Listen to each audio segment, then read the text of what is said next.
क्या आपने कभी सोचा है कि 10 साल पहले जो चीज 10 रुपए में मिलती थी, आज वही चीज 30 रुपए या 40 रुपए में क्यों मिलती है? क्यों हमारे पैसे की वैल्यू दिन पर दिन कम होती जा रही है? तो दोस्तों, इसका जवाब है इन्फ्लेशन यानी महंगाई। आज के इस वीडियो में हम समझेंगे कि इन्फ्लेशन होता क्या है, पैसे का वैल्यू क्यों घटती है और हम इससे कैसे बच सकते हैं। तो दोस्तों, वीडियो के अंत तक बने रहिए।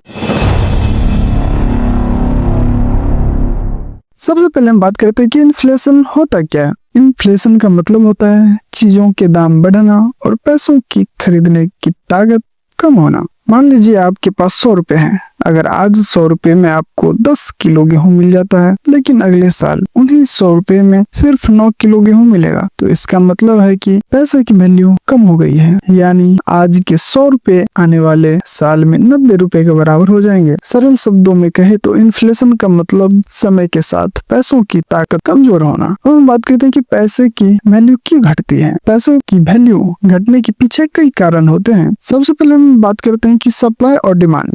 अगर बाजार में चीजों की महंगाई ज्यादा है और सप्लाई कम है तो दाम बढ़ते हैं। उदाहरण के लिए, अगर प्याज की कमी हो जाए तो प्याज के दाम बढ़ जाएंगे। दूसरा बात करें तो प्रिंटिंग ऑफ मनी, मतलब ज्यादा नोट छापने पर। जब सरकार ज्यादा नोट छापती है तो बाजार में पैसे की क्वांटिटी बढ़ जाती है, लेकिन चीजों की क्वांटिटी उतनी नहीं बढ़ती। नतीजा, चीजों के दाम बढ़ जाते हैं। तीसरा हम बात करते हैं प्रोडक्शन कॉस्ट बढ़ना। अगर सामान बनाने में खर्च बढ़ता है, जैसे बिजली, पेट्रोल, मजदूरी, तो चीजों के दाम भी बढ़ेंगे। चौथा बात करें तो ग्लोबल फैक्टर्स। कभी कभी डॉलर की कीमत, क्रूड ऑयल का दाम या किसी देश में युद्ध जैसी वजहों से भी महंगाई बढ़ती है। इन सब कारणों से इन्फ्लेशन बढ़ता है और हमारे पैसे की वैल्यू गिरती है। अब हम बात करते हैं कि इन्फ्लेशन कितने प्रकार के होते हैं।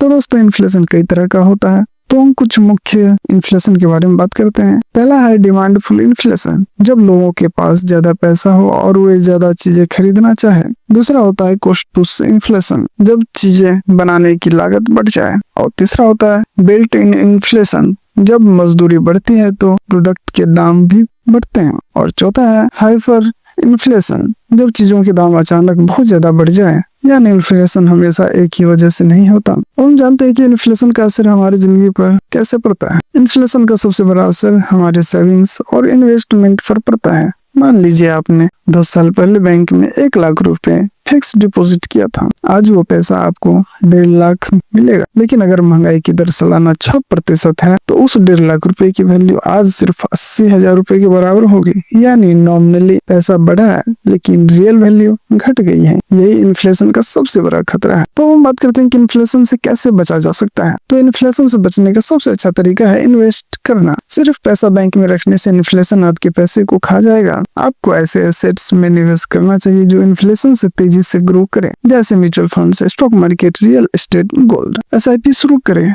लॉन्ग टर्म सोचे और फाइनेंशियल प्लानिंग करें। तो दोस्तों, आज ही अपनी इनकम कम से कम 20% ऐसी जगह इन्वेस्ट करें जहां आपका पैसा इन्फ्लेशन को बीट कर सके। अगर आपका पैसा नहीं बढ़ रहा है तो उसकी वैल्यू घट रही है। तो दोस्तों, अब आपको समझ में आ गया होगा कि पैसे का वैल्यू क्यों घटती है और इन्फ्लेशन क्या होता है। तो दोस्तों, वीडियो आपको अच्छा लगा तो लाइक, शेयर, सब्सक्राइब बिल्कुल करना मत भूलिए। मिलता है नेक्स्ट वीडियो में एक नई जानकारी के साथ। तब तक देखते रहिए द राजा वर्ल्ड।